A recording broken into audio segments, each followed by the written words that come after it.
Hi, I'm Judge Janine Pirro. You probably heard of my book, Liars, Liberals, and Leakers. I may look like Greg Gutfeld, but I'm not. Actually, this is so exciting. My 8th book, The Gutfeld Monologues, is out. This is fantastic. If you haven't purchased it yet, you're dead to me. But you still have time to reanimate and become my best friend. You know who I'm with today? I'm with Tom Schlew. You want to know why? I asked Brian Kilmeade. He said no. I asked Tyrus. He said no. I asked the maintenance guy in my apartment. He was busy. And then I just remember that you like pretty much hang out at Fox, Tom. I thought I had to do this, Greg. Someone at Fox emailed me, and I said I better do it. That was, I think I had to somebody do that. It was probably me under a false email thing. So basically what we're here is a live signing. You come on and we sign books for you. And it's that simple. And we do this for an hour. And Tom, you're the moderator. Yes, so I'm going to be moderating, and I'm going to be taking questions. I have my iPad here, so you can ask questions of Greg while he's signing books. Yes. But this is the way it works. You buy a book. I want to keep saying the website, right? It's premiercollectibles.com/Gutfeld. And even after this is over, you can go there and get yourself a signed book. What was that again, Tom? premiercollectibles.com/Gutfeld. There you go. Not Gutfield. No. Gutfeld. Yeah. Did they once put a book? Did they misspell your name? Great story. My book, The Bible of Unspeakable Truths, comes out. The editor is just absolutely like over the moon about it. I'm sitting in my office, and on the back, I had a little, a blurb from Governor Huckabee. Yes. Mike Huckabee, you remember him? Nice guy. He's walking by because he had that show called Huckabee, and his pod was next to me. And he walked by, and I go, Gov! I go, here's a book. Here's a book. And he goes, great. And he opens it, and he goes, Greg, how do you spell your last name? And I go, shut up. No, I mean, is it Gutfield? I go, shut up. And he just turns it around, and there it is, Gutfield. And I was like, oh, it was like getting shot, because the point is the book was already printed. Yeah. And in order to fix that, they had to kill the entire print run of covers, which is thousands and thousands of dollars, which I think they all took out of the PR budget. But they were more than willing to do it because you're Greg Gutfeld. No. They were. I'm making it up, Greg. I think that if they had the opportunity, they would have just said, no one will notice it. But they were crestfallen.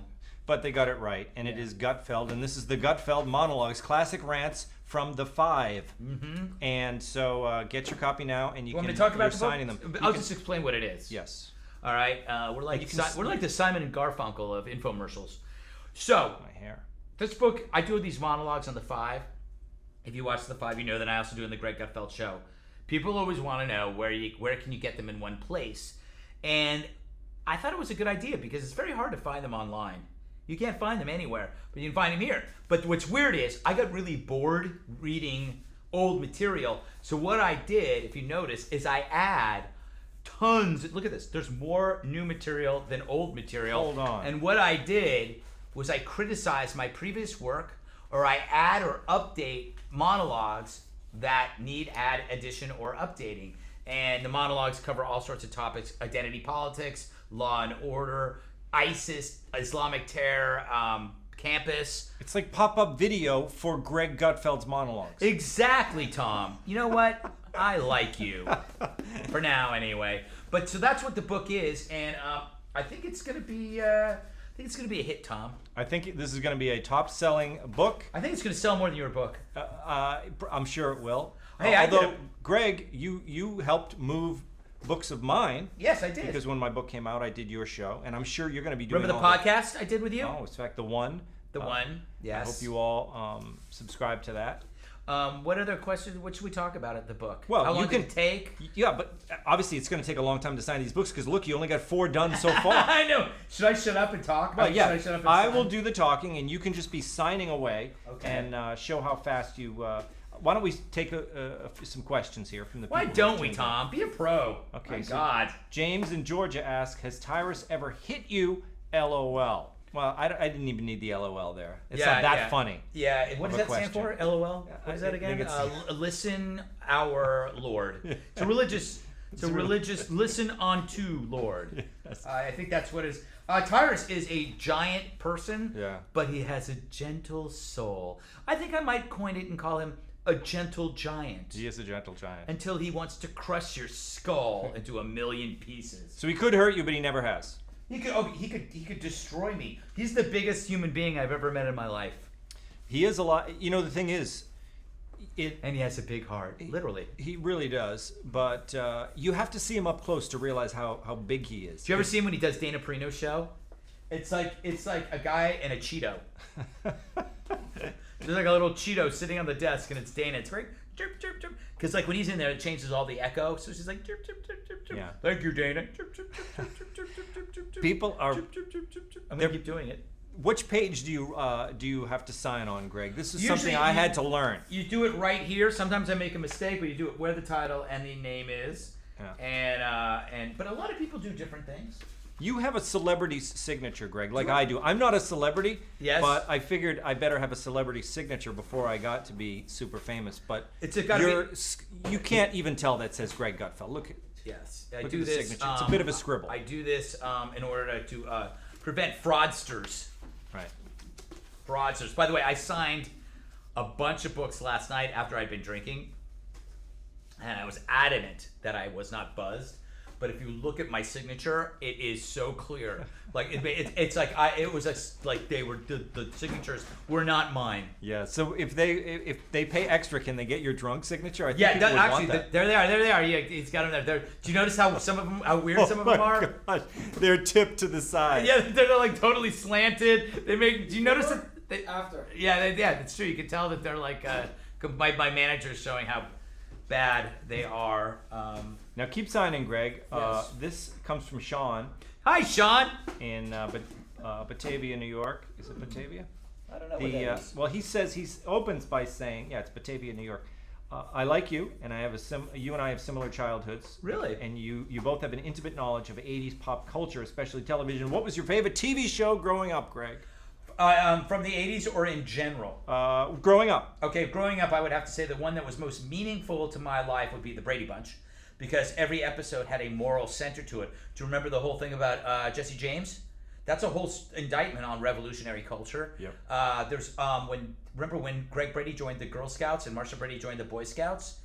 They were so far ahead of their time. Yes. And also, the Brady Bunch house is now for sale. It's actually for sale for like $1.2 million. I love that show. I also liked Get Smart.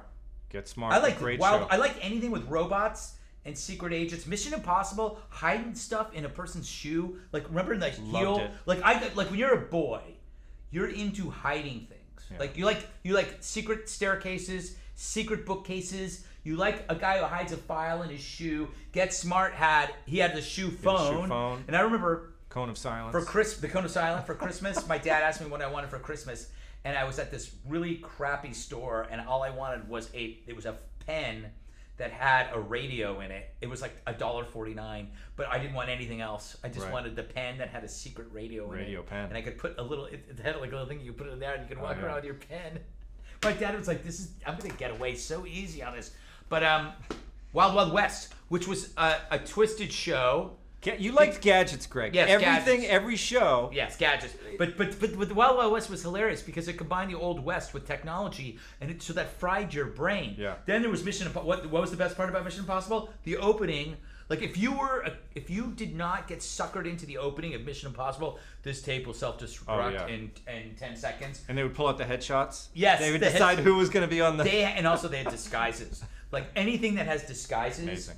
Like a young boy likes disguises, technology. This is all before they discover the opposite sex or the same sex. We're not casting any stereotypes.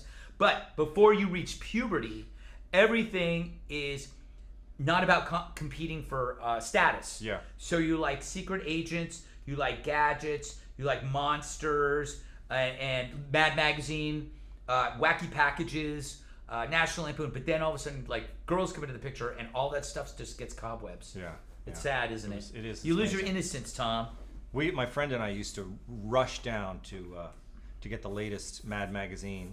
We'd wait for it to come out. Oh my God, I was like that with Wacky. Do you remember Wacky Packages? Wacky Packs were all over my door, Greg. Mine too. I can't believe my parents allowed me to litter my door with stickers all over your door. And then Mad was great. And then they tried to compete with Mad, with Crazy, and Cracked. Yeah. And that was like the stunted brothers, like the stunted half brother. The Hydrox. Yeah, it was the Hydrox. Hydrox was the poor man's Oreo cookie. Well, you know what's interesting? RC Cola. I said that on the radio the other day about Hydrox, how it was. Somebody was mad? Well, somebody immediately called into the show, and they said, Tom, Hydrox was before Oreos, and I looked it up, and he was right.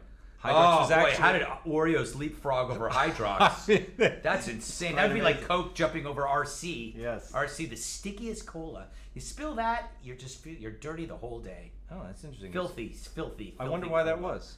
Filthy cola. I don't know, but I was like, I drank it. I always felt like you know what? I apologize to RC if you're still around. Royal Crown. There's nothing in this book about RC Cola, I'm afraid, but there's a lot of good topics about all sorts of things you're interested in. This book predicted Donald Trump's presidency, not outwardly, but subliminally. It did because of the topics that I chose. Trump actually paid attention to. And then I was heavily critical to him because I wanted him to get better, but he didn't listen to me. You wanted to I was his guardrails of criticism. Fire to his feet, essentially. Yeah, but you know what? He was fine without me. He didn't need my criticism. When did if he listened to me, he would have lost. I mean, the advice I gave to like Marco Rubio didn't help. I said, talk about your boat. Well, there's a moment with Trump. A lot of people who say like, "Oh, I knew it," they're lying. You know, they are lying. They're lying. Yeah. But I can tell you exactly who I knew he was going to win: Scott Adams and my brother-in-law Mark and Terry Shapper. Those guys. I'm trying to think of anybody else that was on my show. Also, I think Rick Grinnell. You know, Rick Grinnell. Rick Grinnell, an early proponent of Trump and a very interesting guy. Well, you were saying that because he's a homosexual, and that disgusts me. No. I'm just giving crap. You know, the great thing about Rick Grinnell, I'm going to tell you this, why Rick Grinnell had an impact on me. He was on my show, and I was criticizing Trump, and this was, I don't know if it was on the show or during the break. And I said, you know what, Rick, I just want a president that can explain my values and that I don't have to explain his. I don't want to have a president that I'm always explaining. And he says, well, then why don't you run for president? And I said, what? And he goes, you know that every person who runs is going to require explaining, because that's the whole point of campaigning, is that you're constantly under attack and you will have to explain yourself. So if you don't want to explain to other people, then you should just run. And I thought, wow, that was like mind-blowing. Grinnell totally took out my primary argument. I used to talk about Trumpsplaining, but he took it out of underneath my feet. That's why he's the ambassador to Germany. He took you to the woodshed, Greg. He did, and I enjoyed every minute. Tom, I love the woodshed. Yes, that's where we go to harmonize. Yeah. That's what in barbershop, you go to the woodshed to harmonize. Yeah, a lot of wood there. What time is it? What do we got? We got plenty of time. A lot of questions, Greg. Yes. And I think I might be uncovering a scandal here. I didn't know about this. Greg, from Nicole in San Clemente, California. Did you ever find out who took your unicorn mug? I didn't know. I believe it was. There are two possibilities here, and I'm always like Columbo. It's like when I found out I thought it was maybe somebody at Fox and Friends. Yeah. And I walked into Fox and Friends and go, hey, I'm a big fan. Going up to kill me. I'm a big fan. My wife loves you. I was wondering if were you looking for them? Yeah, I was wondering if you could sign a picture for my wife. She's a big fan of yours, Kill Me. And then I walk in. One more thing, you guys get in here pretty early. You didn't happen to see like a mug somewhere. Just a mug. No, Nicholas. By the way, I love Ducey. He's a good guy. He's a really good guy. But you got a good chemistry there. None of you guys dropped the mug. None of you dropped the mug, did you? And it didn't work. Neither did my impersonation of Columbo. That was a good Columbo. But I will say, I think that I think it was probably just maintenance. Somebody knocked it over. And they panicked and they threw it away. So I had them killed. Because I have in broadcasting, I have the power to have people killed, including you, Tom. I mean, obviously, you're basically living at my mercy every single day. I don't even know why I let you live sometimes. That would be ironic if he did die tonight, because I'd be the first one questioned. But then the argument would be, he wouldn't joke about it right before he did it, or would he? The irony is, Greg, the only time I get any prime time slots is when you take vacation. I know. And I can sit in your chair, your exalted chair on the 5. Yeah, it's a weird spot, huh? It's great. It's a great. It's a bad angle for humanity. For me, anyway. I look like a disgruntled turtle, but I'm okay with that. I should be sitting somewhere else, not at the edge. But there's nothing I can do about it. Keep signing, Greg. I am. I'm signing everything. This question is from Deanna in Waterville, Maine. Deanna, I went to school with Deanna. Maybe it's that Deanna. Besides your mom, do you have any other significant role models growing up? That's a very good question. I will always say, and I said this in this book, the Gutfeld Monologues, if you haven't purchased it yet, you're dead to me. But you can come back to life simply by ordering this. PremierCollectibles.com/Gutfeld. PremierCollectibles.com. I would be terrible on the Home Shopping Network. I mentioned this in my book, that whenever I'm writing something and I want to make sure that is this something that is real, or I will think of my mom and Andrew Breitbart. Like, for example, when I talk about Trump, I go like, people go, oh, Andrew Breitbart, he wouldn't have liked Trump. And then somebody said, Andrew Breitbart would love Trump. And he's one of my closest friends. Him and my mom would have been the same. They're very similar in the sense that if it makes them laugh, they like it. Yeah. So if they are laughing, if Trump is making them laugh, they're having the time of their lives. And he is genuinely the funniest president we've ever had. That's not a high bar. Reagan was funny, but right. I think Trump has a sneaky bad boy sense of humor. And I think my mom would have been like, I could hear my mom going, oh, did you see what Donald Trump did today? Like for a while, she'll go, I can't believe he did with that, and then she'll start laughing. Did you see what he did? What he said? They go, oh, it was so bad what he said. It was so bad. And then she would start laughing. Breitbart would be like, oh my God, what a clown. But he's our clown. That's what I think that's how. And also, Breitbart was all about like owning the libs before that was a cliche. Yes. Right. So I think that the fact and that changing conversations. Yes, and pop culture being upstream from politics, and so Trump bleeding from pop culture into politics, and also the fact that he fights, sometimes to a fault. But like same with Breitbart. But Breitbart sometimes would get in these huge fights, you know. Yeah, and you'd say, "What are you doing?" And then it was all, but it all worked out in the end. Yes, it did. Much like the Bible. Yes. Have you ever been in a mosh pit, Greg? Yes. Where? Jesus, I've probably been in 100 mosh pits. I remember, I'm 53. I was in the height of the punk movement. I've been in horrible brawls. The worst brawl was such an embarrassing band, The Alarm, in which they had to stop the concert and they put the spotlight on us because we were fighting. Remember that? There was another fight. I don't want to get into that. Well, I mean, that's Shane in Louisiana. He actually threw in a crack. If so, what is it like for a man of your size? I was a gnarly little boy. I was like, I was a stocky chap. So I could get around. And it sucked being short in concerts. You have to get up there. Yeah, with the elbows flying and whatnot. Yes, exactly. And I had some sharp elbows, Tom. I'm in the Sharp Elbow Hall of Fame. You certainly are. This is from George in the People's Republic of Cambridge, Massachusetts, as they say. That's not its real name. Well, what would be worse? All robots taking over or Hillary as president? That's not even a question. Robots are I would take robots over anyone. Anyone. Alan Dershowitz. I would take robots out of... This is from Alan Dershowitz, Cambridge, Massachusetts. No, robots... Okay, you have to understand why people don't understand robots is that robots operate without emotion, which means all the flaws and distractions that you get in car accidents are gone. 1.5 million people, 1.3 million people die from car accidents. Those are usually distractions and drinking. All that's gone with self-driving cars. Judges and lawyers, people who make decisions are often driven by emotion. Subtract the emotion and you have sound decisions. So where decisions can be made by machines, you should allow them, because the things that... by the way, emotion is important in some decisions. Obviously in some decisions, but not in all of them. Yeah. Probably not in any of them. I changed my mind. C-3PO, he seemed like an emotional robot, didn't he? Yeah, look what happened to him. I know. It didn't turn out well, did it? Never, it didn't. Never does. You know what? He turned to WD-40. He was mainlining almost 4 or 5 times, a quart a day. You could see him down in the Bowery. PremierCollectibles.com/Gutfeld. Anytime. We want you to buy the books now, though. Greg's signing them. So when you're buying a book right now during this live streaming experience we're doing, the books you're buying are the ones he's signing. Also, ask them how I look. I'm a little sweaty. I was caught in the rain. I've been working out. I tried to lose some weight. but I'm just wondering how I look. I think, that's a good question. We'll put that out there as a question. It is a question. How's Greg look? Greg, I hope you can answer this question for me. Yes. At the movie theater, which armrest is mine?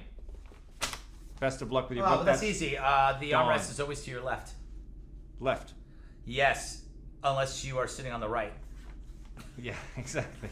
That was the thing. I was on a plane yesterday and I had the middle seat. Oh, and I thought I think middle seat you should get the armrests, right? Because this person has the window and this has the aisle. Can I tell you a funny story? Yeah. Or not. So I was Elaine and I were flying back from Seattle on the second leg of our trip from Hawaii, and we're not sitting together. She has a window. I have an aisle. There's a seat right there and a seat right there. And I go, don't worry, honey. All you got to do, I'll ask. The person always switches. Mm-hmm. And so this, it was in business class. A guy comes in, and Elena's sitting by the window. And I go, hey, look. I go, would you be willing to have a window seat or an aisle seat so I could sit with my wife? And he just looked and he says, no, I'm not changing. And then he sat down. And so I go, okay. And I go, sorry, Elena. And I sat down, and he goes, such a huge fan of The Five. I watch it every day, and I'm like looking at him, and I'm just like going, oh, I can't say anything like, well, if you're some fan for being a dick, but I didn't. I just said, yeah, that's great. Thanks. I go, thank you. I said the thing I always say is thanks for keeping me employed. But what a clueless, was he aware that your wife was next to him on the other side? I said that. Yes, I said. Do you mind if I if you trade, I can sit with my wife? And he said, but then he just went on to basically start talking to me. It's like that was like the strangest thing. I should have said to him, you know what? Shut up. I want to sit with my wife, and you're being a dick. I would have taken a picture with you. I would have given you an autographed book, but you're getting nothing. Nothing. Anyway. Bob Becker likes the middle seat. That's all there is to it. He was a priest, so I decided not to do it. I'm kidding, and I would have said that. But the story... Was that funny, though? Yeah, but the story's true. Why would I make that story? You ended it with a joke, so I want to make sure... Oh, that's a good point. That's a good point, because these days, if you don't clarify, you are crucified. You can put that on a shirt. If you're not clarified, you are crucified. Ooh, is that a phone call? Where is it? Oh.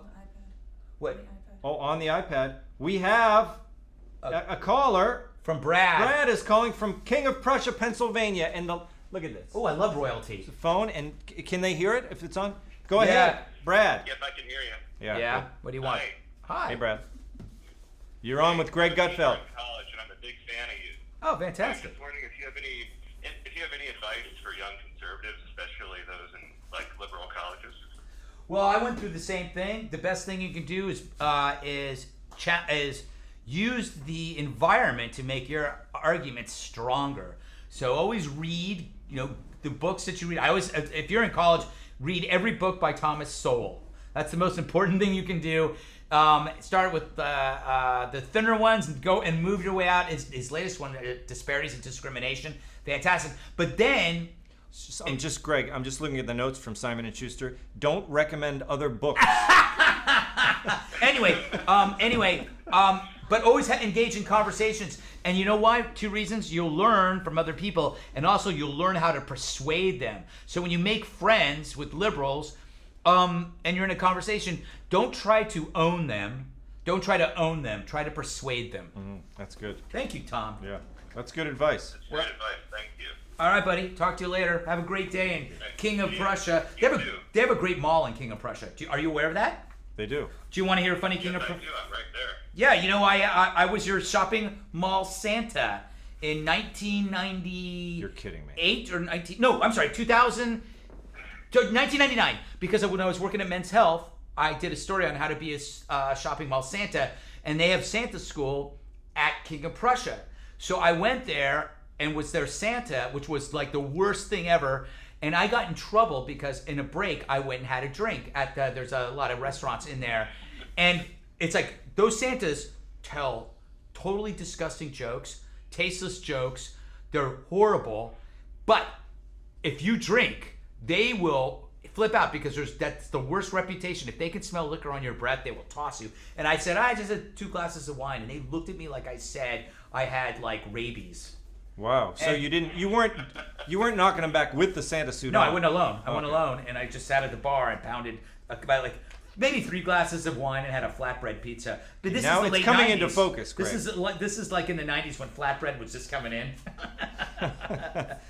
Anyway, Brad, thank you, Brad. So the next to the end of that. Back out here. I think I'm doing something in Philly. I don't know. Look at my website. I think I might be somewhere, or it might be New Jersey, close to Philly. But I don't know. I'll be there. Excellent. Take care. Thanks for calling in, Brad. I also got a ticket. Bye-bye. I also got a ticket driving back from King of Prussia in the Santa suit because I had gotten off the wrong toll booth and turned around. Like you just fuck it. I'll just excuse my language. You just turn around, and apparently that was what they took a picture of me, going in and turning around, and I was wearing a Santa suit at the time. Wow. So Santa was breaking the law, to quote the Judas Priest, which is a band. Greg, Not an actual priest. Tom, I know you're religious. Judas Priest. I remember them. I don't think we were allowed to buy those. They have a new album out. It's supposed to be pretty good. Judas Priest. Yeah. Because Judas, he's not. It's not good to be a Judas Priest. Yeah, it is. It is. I love the fact that one of the greatest British heavy metal bands of all. It's British, right? I don't know. Who cares? Why are we talking about this? Why did you bring it up? Ask Greg, a question. You're wasting my time. From Kenneth, I'm famous in Plantation, Florida. Why so few conservative commentators do not use humor? Or I think that's a double negative. Some people get in trouble with the double negatives, Greg. It can ruin your foreign policy. It really can. A double negative. Why so excites few? Putin? Pisses off Jake Tapper. I think what he's trying to say is why do so few conservative commentators use humor in their critiques? Well, okay, so you go back to the Jonathan Haidt's research of risk versus non-risk, and conservatives tend to take fewer risks than liberals, and humor is often a risky behavior. A metaphor is like every time you tell a joke, you're essentially jumping off a cliff. Yeah. That is why, like, if you look at people who get into trouble, it's because they are instinctively jumping off a cliff every time they're about to open their mouths, and so they say something, and then they end up losing their job. So it's going out and telling jokes is a risk-taking endeavor, which is however, conservatives take other risks, usually in the arena of business. So yes, the risk they open restaurants, they open bars. A lot of conservatives do that, and they put all their money into it, and they sleep on the floor. That's a bigger risk than rock climbing, in my book, or jumping out of planes. So the real risk taker, in my view, are business owners. But in general, creative risks are generally liberal. Yeah, interesting. Yeah, we could go on forever about why so many people. I'm already bored by the topic. How about this? It's time for 22 questions in 2 minutes. Ooh, that sounds like fun. So we're going to put 2 minutes on the clock, and I'm going to rifle through the questions. Try to be brief with your answers, Greg, because we're going to rifle through these, okay? Hey, I'm going to be on Tucker in an hour, by the way. You are? Yeah. The show. Don't want to start any rumors out there. He's married and has kids. Are you doing, you talking politics, or are you doing his little quiz that he does? I want to talk about my book, but like all hosts on Fox, they go, yeah, we want to talk about the book. But then they go, we're also going to have you do this. We want to talk to you about Mayor de Blasio. And I'm like, oh yeah, crap. they stick in They're like, why can't you just let me do this segment the way I want to do it? Like Fox and Friends this morning was amazing. I came in, they had 2 topics for me, and then they just threw the topics out the window. And then they did the best segment. By the way, did you see the segment I did on the Gigi show with the dolphin and the frog? Oh yes, huge. What did you think? It was great. It was great. Some people on Twitter were like, I don't understand this. And it's like, that's the point. If you understand it, you understand me. If you don't understand the dolphin and the frog thing, that's on you. And you will never change, ever. And I feel sorry for you. I feel sorry. 22 questions in 2 minutes. Where were you born? San Mateo, California. Who would you want to play you in a movie? Me. What job was your first job? Oh, Jesus. I think I was a busboy. Biggest fear? Claustrophobia. I would guess trapped in a small place, like yes. your brain. It's funny. He was about to say claustrophobia, and then he went and defined claustrophobia. Strange. Who makes you laugh the most? Ooh, what's this? I would say Norm Macdonald is in terms of names. Norm Macdonald, but friend, like, should I say friends? Yeah, friends. Friends who make. I'd have to say you if you're next to me, but that would be a lie. I like that. I like that answer, even though he started it with "I have to say." I'm trying to go. I want to go see Norm. Norm Macdonald is playing So upstate. Funny. It's so and he never travels, so I Just- have to go. You can go down a YouTube wormhole just watching Norm Macdonald. You know, videos. if you tell people, like I did this to a buddy of mine. I first started going to Norm Macdonald YouTube videos, and then he says he's seen now all of them, and his brother's seen all of them, and it's just like him. Do you ever see the joke, Dirty Bobby, the Dirty Bobby joke, or is it Dirty Billy? I think it's Dirty Bobby. I think I know what you're talking about. Okay, so what is the one thing you need to have in your fridge at all times? The new Atkins chocolate shake. It used to be Vitamin Zero. I love Vitamin Zero because it's refreshing in the middle of the night. I wake up in the middle of the night because I drink wine and you get up and you're like really dry. But the Atkins chocolate shake is the best sweet thing for sweets because it's high protein. It's one net carb. It's fantastic. And I'm on Atkins. I'm trying to maintain my weight. Fantastic. What's the last concert you went to? King Gizzard and the Lizard Wizard. They're an Australian band. Last year they put out 5 albums in 1 year. Wow. And they're psychedelic. I would say that they're psychedelic, psych rock, Australian. They wear jorts. Wow. Jean shorts. Who is the most interesting person you met recently? For the first time? What's your middle name? I'll get back to that. John. What's your biggest pet peeve? I was going to say lateness, but I arrive early for everything, so my pet peeve is if you don't adhere to my time standards. Like, my wife drives me crazy because I have to be before a flight at 2 hours, and she can leave in an hour, and that creates so much anxiety that it's almost untenable. My anxiety is very bad when it comes to time. I count everything, all time. Last book you read? Oh, crap. I read a lot of books. I'm in the middle of PJ O'Rourke's new books. I got to interview him. The Circle of Happiness? Jonathan Rauch's book.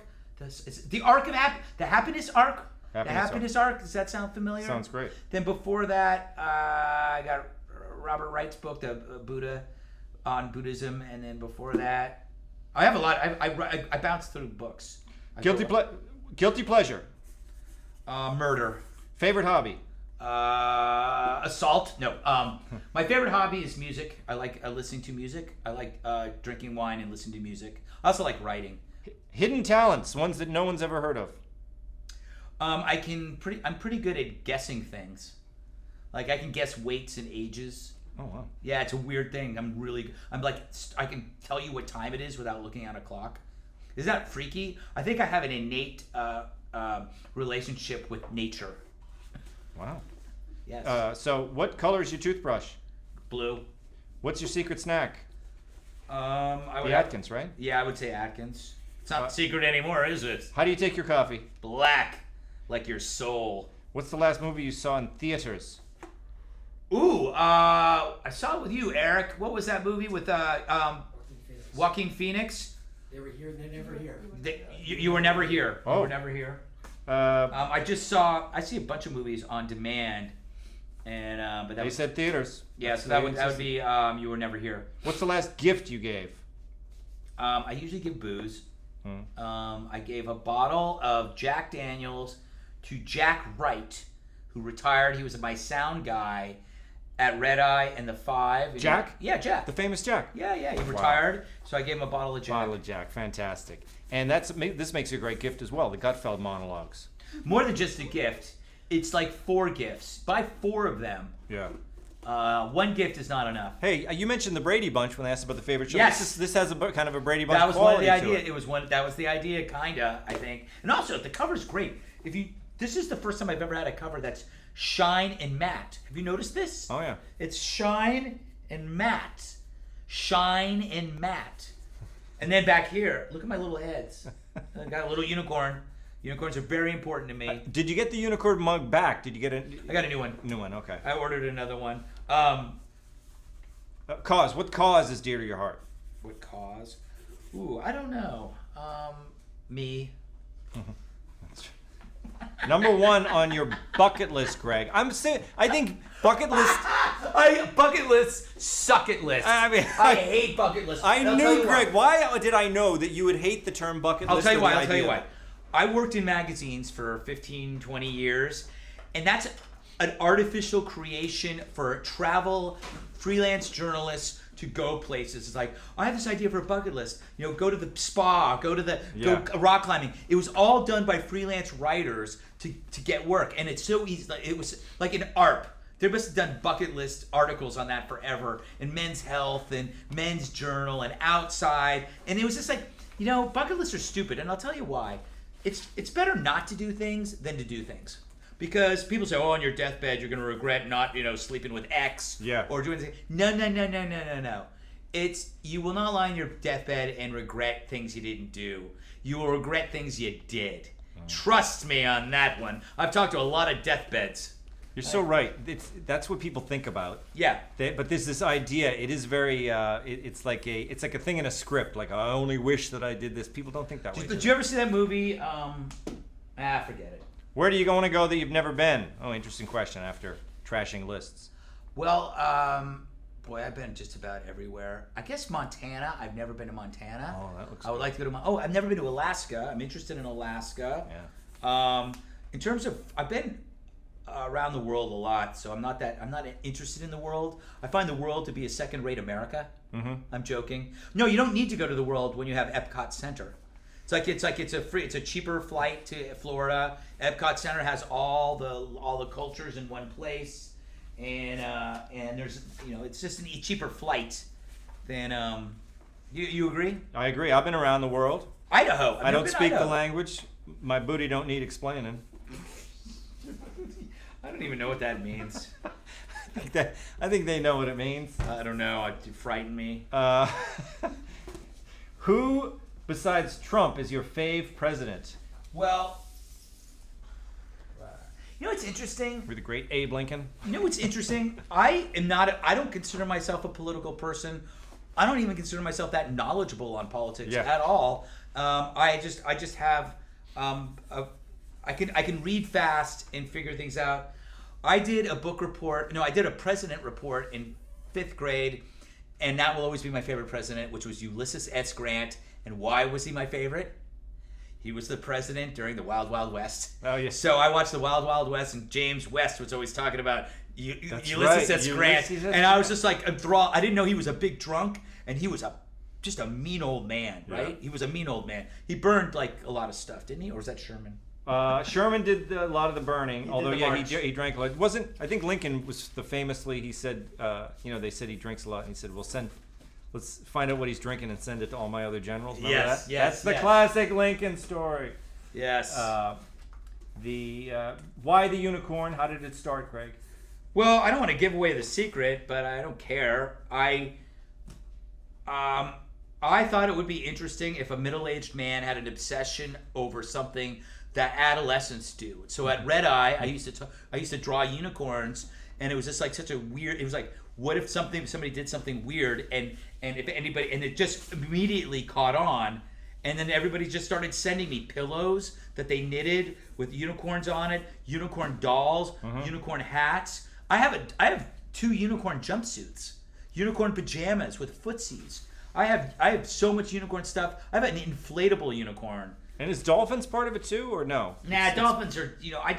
I threw a dolphin in there because it was a costume that we could rent. Right. It is premiercollectibles.com. Yes. /Gutfeld. Yes. Gutfeld. Yeah. Not IELD. Get it right.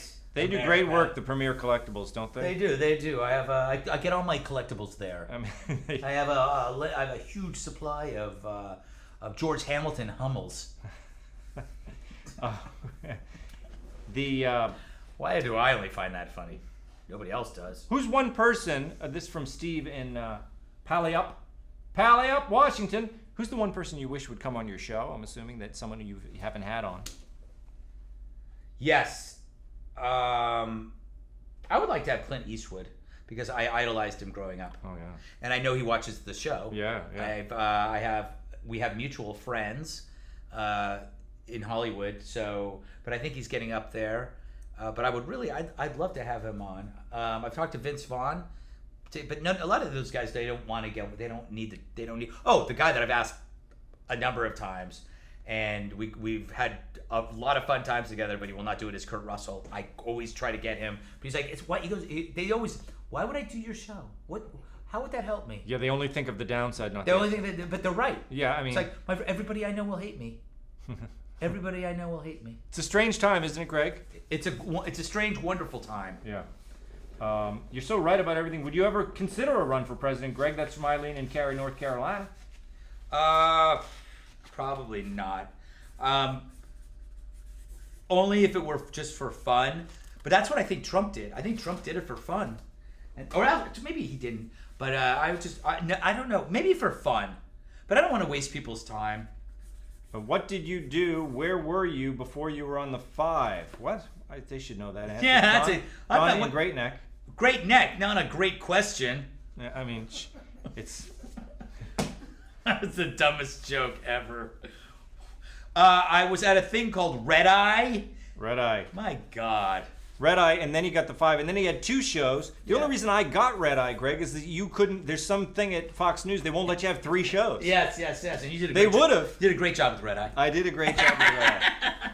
People always say, "Why did you kill Redeye?" I say, "You spelled saved wrong." I went to them and just said, "I know." Yeah, they didn't. No, they didn't cancel it. They retired it. Yeah. It's like in the TV show Hall of Fame. I know. Oh, look at this. Next question. What? From Richard in Wilmington, Delaware. Actually, a plea. Can you resurrect Redeye? Lord, I do miss it. You know what? I would resurrect Redeye in 10 years when it's like I'm done with everything else, and to be able to go back and just do a late night show and not give a flying poop. Because that's what Redeye was not giving a flying poop. Even though you kind of did, but you didn't. But in this atmosphere, Greg, you wouldn't be able to do the show. You wouldn't be able to do the show with the mobs. The mobs, pitchforks, the scalping. Yes. Yeah. Thanks for the great show. A lot of comments that I don't even want to ask a question. Just saying, Greg, you're adorable. I love you. I get that a lot from people. A lot of people when they come into contact with me, they become speechless. Mm-hmm. And they can't ask any questions because they're overcome by love, Tom. They're asking, did you do the audiobook for this? Yes, I did. You did. Actually, I did it with an actor. This is a great question. Okay. For this audiobook, you know what I did? I didn't want to do my monologues. I wanted to be the guy that insults my monologues. So I had an actor read my monologues, and then all of the comments are me making fun of my monologues. Oh, that's extra fun. No, it's great. It's as if you're reading the book. And I'm with you going, see this part here? I was slightly buzzed when I wrote this. This should have been funnier, but it wasn't funny. I don't even know why I made this joke. There's a lot of stuff in here when I castigate myself for really predictable jokes. Well, it's great. It gives you a reason to go. I mean, that is a reason to get the book and the audio, right? It is, Tom. It's like oh, bonus. God. What do you call that in the publishing world? What do you call that when you give them the... Twofer, double whammy. Yeah, double whammy, twofer, that kind of thing. It's like added value. It is added value. It's added value, Greg. It's added value. Greg, you add value in everything you do. Yes. What's your favorite song by Faith No More, Daniel in Miami, Florida? Ooh, that's a great question because I so you go to the first one, go to the second one. Why? You don't want to be typical and pick the first one? No, he said song. Favorite song? Yeah, but there's 1, 2, 3, 4, 5. Is there 5 albums? Go to the first album you're saying. You're going Cuckoo for Caca. Someone asked, I'm past that question, but someone asked, are you really friends with Dana the way you appear on the show? Yes, we are close friends. Of course, when she talks about her dog a bit much, it gets a little irritating, if you know what I mean. But when you like that, don't you, Greg? Her going on and on about the dog. Oh, I enjoy every moment of it. It's like it's great. I tell her, if it was somebody and their kid, you'd be going, "Stop it with the kid pictures." Yeah, it's like, remember, who was the kid? Oh, I hate people who show pictures Cody? of their kids. Who had Cody? Oh, I love Kathy Gilbert. Man, people used to make fun of her. Yes. Howard Stern, and then he apologized. Now they're friends. Really? Yeah. I know the inside scoop. I'll tell you when this is over. What was the question I let you pass on, Greg? It was the most interesting person you met recently. Yeah. Recently. Oy and that's like someone you met. You know what? That might be somebody I must have done in my podcast. Well, I interviewed Thomas Sowell a few months ago, and that's like a living legend. It really is a living legend. And the way that he simplifies ideas, that's why I think you recommended him to read his books. Yes. Because, he was the first guy who made things super clear to me. And he will change. If you read his book, if you're a progressive and you read Thomas Sowell, you will not be a progressive by the end of one book. You will. Probably one of the most interesting people, and he blurbed my book, is King Buzzo from the Melvins. So King Buzzo, the Melvins, they invented grunge. Kurt Cobain was his roadie. Kurt Cobain tried out for the Melvins. Holy cow. As I think to play bass, but was too nervous. The Melvins are considered the grandfather of so much kind of music. And I had King Buzzo on to do a thing called a Bud in his books. And all he did was talk about Thomas Sowell. And it was like, it must have just burned the brains of all these musicians to see like Buzzo, who they like adore. They absolutely adore. And he's sitting there talking about wealth and disparity and whatever the books are called. And it was like, and he knew everything. Buzzo also has all of Ann Coulter's books. Amazing. And Friedman was the first guy. Friedman? No. Free to Choose. Milton Friedman. Milton Friedman. Yes. Free to Choose, I read in college. That was the book that knocked my socks off, but that was before I knew all those other guys. Smart man. Oh, also, you know who's interesting? I always talk about this guy, and him and I are doing an event in San Francisco together, Scott Adams. I did a podcast with Scott Adams, and I talked to him over Twitter and stuff and email now that he's going to be hosting. He's going to be doing what you're doing in San Francisco with me. And I find him to be probably a fiercely original thinker. Yes. Yeah. Fiercely, I say. Great. Fiercely. Videos when he goes live. If I'm on and I see he's live, I always. I can do a great imitation of him. Simultaneous sip, everybody. Simultaneous. Let's see how many people we have up here. He does. Simultaneous sip. He kind of wastes some time to get the room full of people. He also hypnotizes you. Yeah. You know who I talk to a lot? Dr. Drew and I are both convinced, because Dr. Drew is a Scott Adams addict. Mm-hmm. Funny saying that because he's a rehab guy, but he's addicted to Scott Adams. Right. Just realized. But he says, like, I'm convinced that he's being hypnotized by Scott Adams. And I think, you know what? Scott has a very interesting way of persuading you. And he knows about, the thing is, he talks often about persuasion with Trump. I wouldn't be surprised if he wasn't fascinated by hypnotism himself.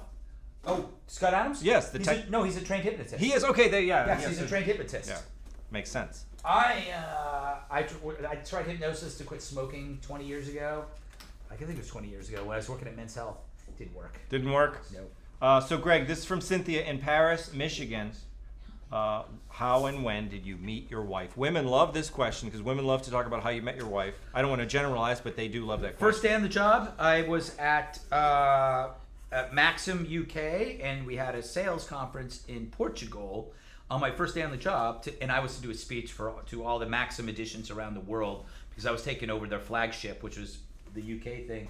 And Elena was the photo editor for Russian Maxim and arrived with the Russian staff, and they were staying next door to my hotel room, and she walked by with my the Russian editor, whose name was Sasha, who was a friend of mine, and he goes, Greg, good to see you. And he introduces me to Elena, and I go, ooh, she's hot. And then I didn't know that she knew who I was.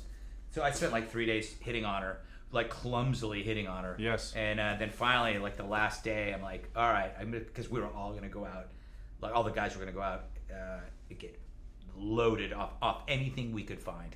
Like that was the last day we were going to this is like, I don't know, 2004. In Portugal. Yeah. And then I said, you know what? Before we leave, I'm just going to walk over to this girl and tell her that I think she's beautiful. So I walked over and I said, I think you're beautiful. And she goes, I would expect something better than that from Mr. Gutfeld. And I go, wait, she can speak English really, really well. And she knew who I was. And then we just ended up like hanging out that night, talking and drinking. It was fun. And then we exchanged phone numbers. We had our first date in Paris. I believe our second date in Rome, and our third date in Prague. It's so international. It really is. I went broke. Let's put it that way. And then I proposed to her in Amsterdam. Rose petals leading to the bed. Greg. She threw me out because she was with her husband. But it started, Greg. It was a work-related thing. Do yes. you think in this current era, could you do such a thing? I would be reprimanded for asking her out. I think I would be walking up to someone you worked with and saying you're beautiful. Well, I mean, that's a no-no. I mean, she was a different magazine. Remember, it was Russia Maxim. I was England.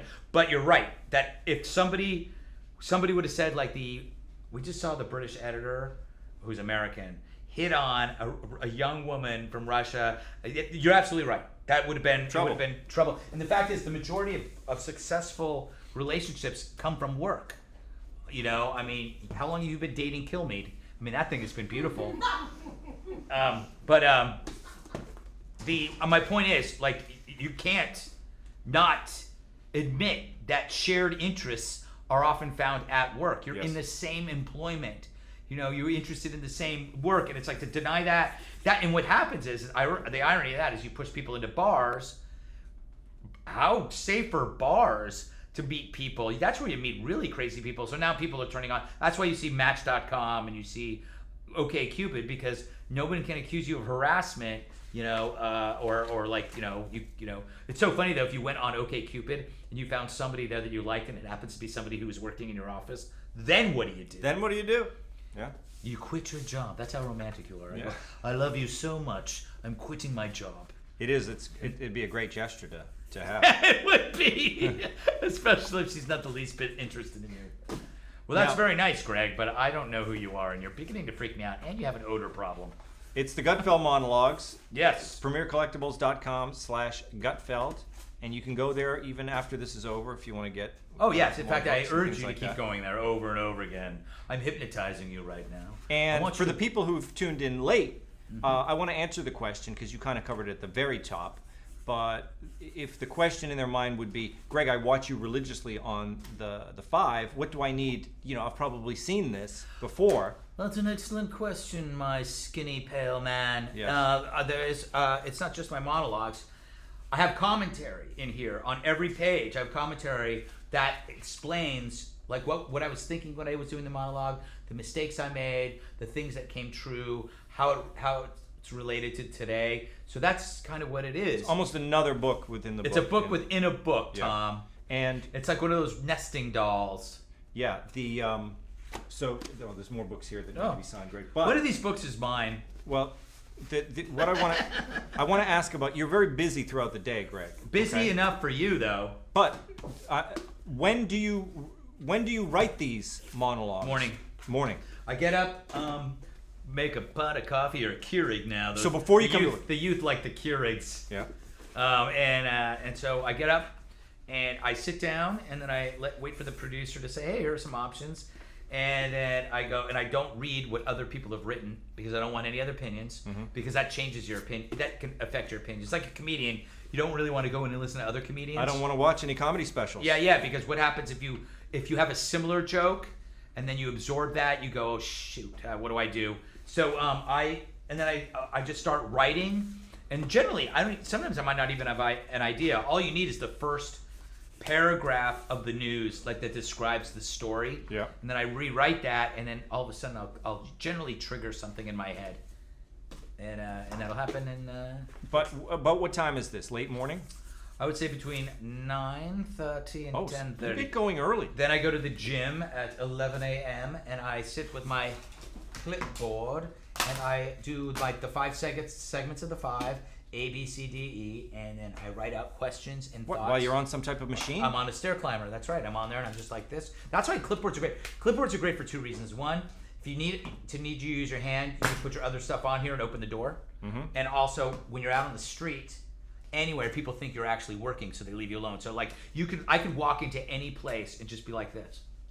They'll think that you're a surveyor or that you're an architect, and it's like I've literally walked into places that like without anybody bothering me, I could walk into somebody's apartment and just be like, yep. Especially in New York where everybody's renovating. Yeah, you just walk right in and go, yep. But I'm actually doing when I'm at, like people at the gym. A lot of people always assume I'm working there. And sometimes I am. Well, it's amazing. I think you left when we had our bag switched. God, yes. You left a clipboard, and you didn't leave it anywhere. It was in your bag, but I took your bag. You took my bag, and then you started taking pictures of it. I tweeted out your clipboard, but I only tweeted it was. I don't think there was anything. What? You know how careful I am. I know. That was funny. You took my bag. You know that happened once with. I don't want to get into it. Somebody took my wallet. And you know it was so funny because Greg went in to my bag looking for incriminating material to tweet, and what did he find but barbershop quartet sheet music? But what was the song?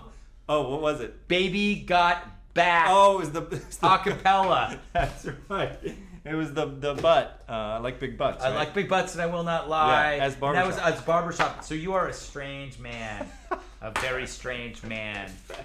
I don't know what else to tell you other than that. It's been an absolute pleasure. It's been great. I mean, the traffic's huge, Greg. We've sold tons of books, but I want to tell people, keep buying them. Don't just, why stop now? Well, some people are tuning in, they're not buying, they feel guilty. Use that guilt in the future. A lot of times these books, like this book has an expiration date. After about 3 or 4 days, it will wilt. So you might want to buy an extra one.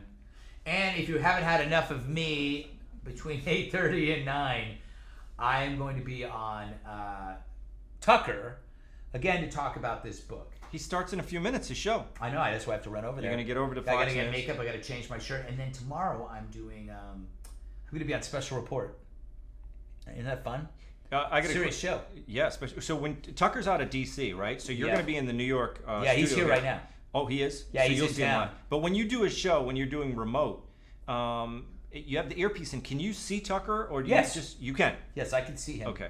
Yeah, that's a great question, Tom. Yeah, just for people who don't know this. No, it's good. It's important to see the person. Yeah. There are a lot of times there are people that will look at they make the mistake of looking down at the monitor. So when you see people on TV and they're like this, that's because they're vain. They're looking at themselves on. Yeah, they're always looking like this. Yeah, and it drives me crazy. It's hard not to though, Greg. No, because you're like, oh no, how do I look? How do I look? And you got to stop that. You have to look up at the camera, but you're too busy going like this, and it drives me nuts. When I first was hosting Redeye, Greg, I didn't know any better. Oh, so I was always looking at I was doing just that because you have to read the teleprompter, right? And then you go to the guest. But I would be checking the teleprompter just habitually. Yes. Yeah. So you can't do that. Also, so. Yeah. And on the 5, do you think that might have negatively affected the show? Well, that's the reason why it went away. No, I think it only helped, Greg. But the 5 is kind of in the half round. Yes. And you got to watch it because I talk with my hands. Yeah, that you do. And filthy hands. I block people's shots, so I'll be doing this sometimes, talking, and then they'll cut to a reaction, and someone has a hand in their face. It's not good. Yeah, Kimberly used to say like, "Get your hand out of the." That's what she always said. Yeah, because that shot is over your shoulder. Yeah, and so it's like I always used to forget, or I would do things like this on purpose. Right. So that's it. So we're approaching the end of our thing. PremierCollectibles.com/Gutfeld. Am I right? It's just the Gutfeld? Yes, it's Gutfeld. PremierCollectibles.com/Gutfeld. Get your books. Give them as gifts. It's a great book. Thanks for being with us. You know who would love this? It's a great stocking stuffer. And Christmas is only 5 months. Is it 5 months? 6 months? Yeah, it's not too long. Yeah, and it's like the book won't be around. I mean, you don't want the Christmas rush will be just terrible. So this would be a great stocking stuffer. Also, you know what this book is great for? Father's Day. Father's Day. Great Father's Day gift. So Father's Day is when? June? Yep. June. So get it now. Get it now. You got 11 months. Or if you can... You could be like Superman and just grab the Earth and rotate it, right? You can rotate it, get back to June. Also, good summer reading. Kids go away for the summer. They have to read books over the summer. It's great summer reading. There's nothing better than a kid on a beach with a book. That means his brain is baking in the sun. It's a good thing. It's also really good for Valentine's Day. Great. Girls love books as gifts. Yes. Yes, because you appreciate their mind. It's not like this lingerie, which is sexist, or chocolate, which is say, hey, look, I can provide food for you. That's so sexist. Sexist. Give a woman a book. You say, I care about your brain. This is 2018, America. Give books, not bonbons or bikinis. Makes me sick. PremierCollectibles.com/Gutfeld. Thanks. 8 o'clock. Yep. Thanks. I got to run. I got to go see Tucky. Thanks so much. As I like to call him. And watch him on Tucker tonight. And thanks a lot, Greg. This is great. That was fun. Thank you, Greg. Well done, my friend. You do this well. You should do this for a living. Oh, I'm so sweaty.